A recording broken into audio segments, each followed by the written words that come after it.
वही बता रहा हूँ कि फिलहाल लगभग इकरा का टिकट गठबंधन से फाइनल है। इस गांव में आज तक प्रदीप चौधरी ने एक हैंडपंप नहीं दिया। विधायक भी रहे हैं, सांसद भी रहे हैं। जो आप सीसी देख रहे हैं सारी ये किरत सिंह ने पिछले 3 साल में दी है।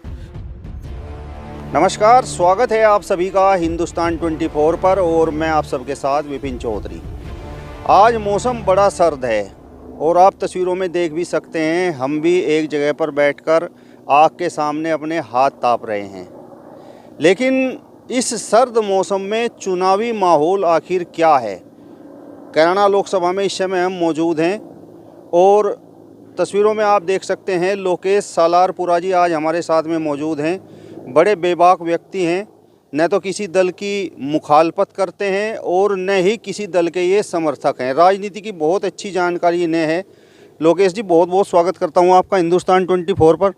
बहुत बहुत धन्यवाद विपिन जी। आज तो बहुत दिन बाद दर्शन हुए आपके इतने सर्द ठंडे दिन में। आज बिना लाग लपेट के मैं सीधा आपसे सवाल करता हूँ, ये जो हमारी कैराना लोकसभा है, तो आपको क्या लगता है भाजपा रिपीट हो सकती है या किसी प्रकार का कोई संशय आपके मन में है?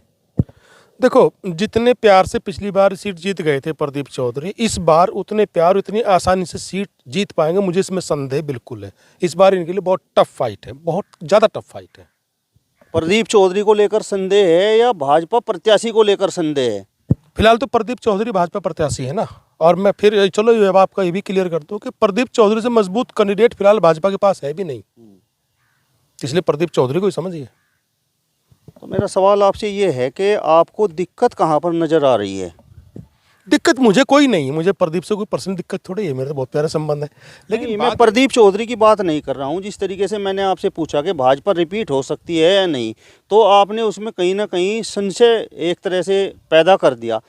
तो वहाँ पर दिक्कत क्या है, क्या आपको नज़र आया? देखो, आप 2019 के चुनाव को देखो। 5 विधानसभाएं हैं कैराना लोकसभा क्षेत्र में। एक नकुड़ विधानसभा है जहां पिछली बार प्रदीप चौधरी हार के गए थे, गंगो से ठीक ठाक लीड लेके गए थे और बाकी तीनों विधानसभाओं में जीत के आए थे। इस बार जब आप 2022 की विधानसभा चुनाव देखिए, वो तीनों विधानसभाएं भाजपा हारी है। गंगो ये नकुड़ जो विधानसभा है वहाँ केवल 100-150 सीट से ही भाजपा कैंडिडेट जीत के आया, यानी वहाँ कंडीशन जो कि तू है। गंगो विधानसभा कितने सीट कितने वोट कवर कर पाएगी? तो मुझे लगता है इस बार इसी सिनेरियो पर अगर चुनाव चलता है तो चुनाव प्रदीप चौधरी के लिए बहुत टफ होने वाला है। मैं इसलिए कह रहा हूँ। मतलब प्रदीप चौधरी का ये जो कार्यकाल अब तक का है, इसमें कहीं कोई दिक्कत नज़र आ रही है क्या? मतलब आप संतुष्ट नहीं हैं क्या?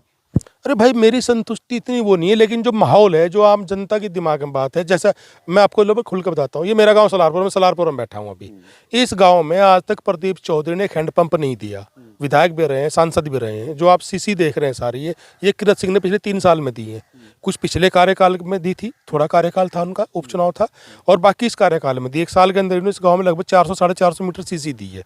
अभी भी चल रहा है काम, आप देखना जाके।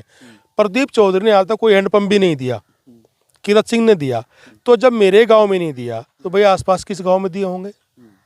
मुझे नहीं लगता। बड़े माजरे में जाकर पूछ लो, मैनपुरा में जाकर पूछ लो, कमेड़ा में जाकर पूछ लो, आप इन सारे गांव में जाकर पूछ लो कि उन्होंने कुछ काम किया क्या। जब यहाँ नहीं किया तो इस गांव में तो मेरे 112-14 गांव है इस ब्लॉक में ही, गंगो में ही। तो कितने गाँव में काम कराया होगा? आपके गाँव में हो सके करा, दूधरा में करा दिया हो, मुझे नहीं पता। लेकिन काम के मामले में प्रदीप चौधरी का रिपोर्ट कार्ड बहुत अच्छा नहीं है। मैं इस बात को बगैर लाग लपेट के कह रहा हूँ। लोकेश जी, मेरी एक बात समझ में नहीं आई। अभी मैंने प्रदीप चौधरी को लेकर आपसे सवाल किया, आपने कहा कि प्रदीप चौधरी यहाँ भारतीय जनता पार्टी के सबसे मजबूत कैंडिडेट हैं, और उधर आप कह रहे हैं कि प्रदीप चौधरी ने कार्य नहीं किया, तो फिर मजबूत कैंडिडेट कैसे हुए? मैंने कहा भाजपा के पास आज की तारीख में उनसे बेहतर कैंडिडेट नहीं है। मजबूत नहीं, उनसे बेहतर कैंडिडेट भाजपा के पास फिलहाल यहाँ नहीं है। कोई नाम भी नहीं है। कौन नाम है इधर बताओ मुझे? मृगांका सिंह है, मनीष चौहान है। मृगांका सिंह कई बार चुनाव हार चुकी है ऑलरेडी। कितने चुनाव हारे हैं आप खुद बताओ। इस चीज कैराना विधानसभा, कैराना लोकसभा पे कहाँ है? मनीष चौहान तो भी फ्रेश चेहरा है, तो कोई चुनाव लड़े नहीं इधर। उनके बारे में क्या कहा जा सकता है? लेकिन टेस्टेड चेहरों में कौन है बताओ? जो चुनाव नहीं लड़ा तो ये गारंटी है कि अगर वो चुनाव मैदान में उतरे तो चुनाव नहीं जीत सकता। मैंने कब कहा है?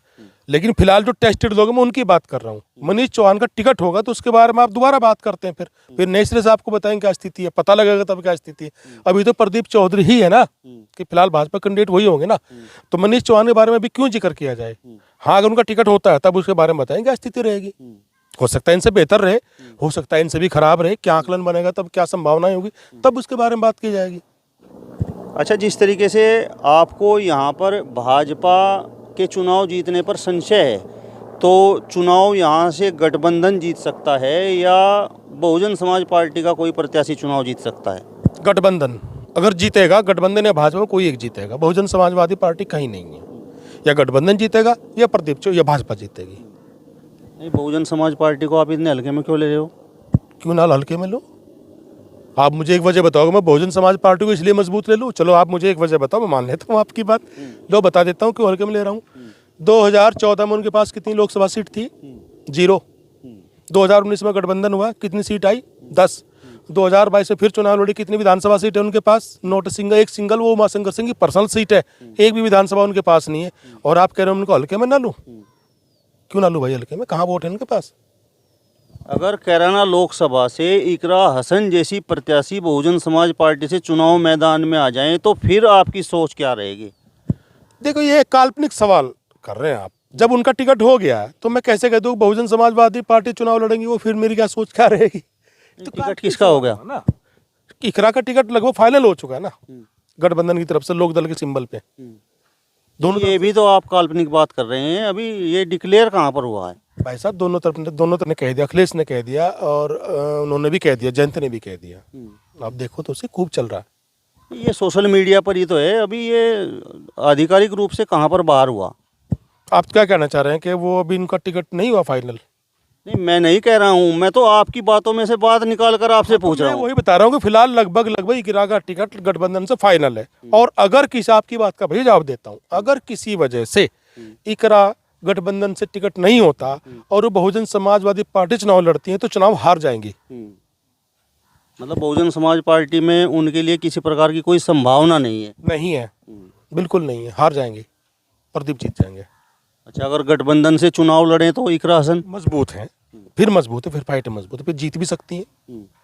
ये इकरा हसन ही यहाँ से चुनाव जीत सकती हैं या गठबंधन से कोई भी प्रत्याशी आ जाए वो चुनाव जीत सकता है?